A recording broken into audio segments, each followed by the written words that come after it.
don't have many assets and I don't own any real estate, do I still need an estate plan? I believe you do. If you have no assets, if you have no money, if you have no property, and you have no next of kin, don't worry about it. You don't need a plan. However, if you have $2 in the bank, you should at least direct where you want those $2 to go. I want $1 to go to my oldest child, $1 to go to my youngest child, something like that. If you don't have real estate, well, then you don't have to have anything in your will about real estate. But if you have a car, if you have a bank account, if you have a checking account, if you have any assets. So the question posed was, I don't have significant assets.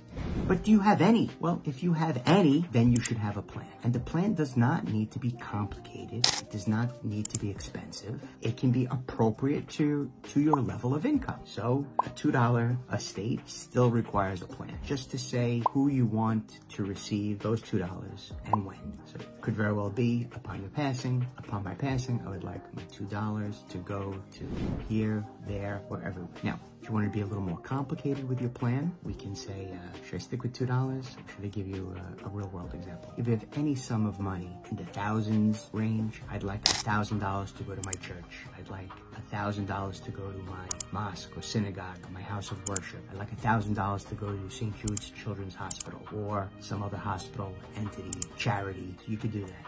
To your high school, your alma mater, wherever you want the money to go, you can put that in a plan.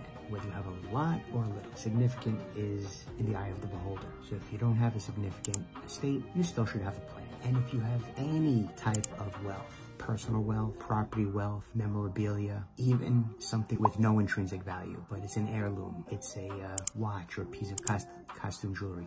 If you want it to go to a loved one, a treasured niece or nephew, your children, a specific child, right? I have a wedding band. I would like to give my wedding band to a specific person, this child or that child, a niece or nephew. You should have a plan. If you need a plan, frankbrunolaw.com. I'll work you through it. I'll help guide you. See you soon.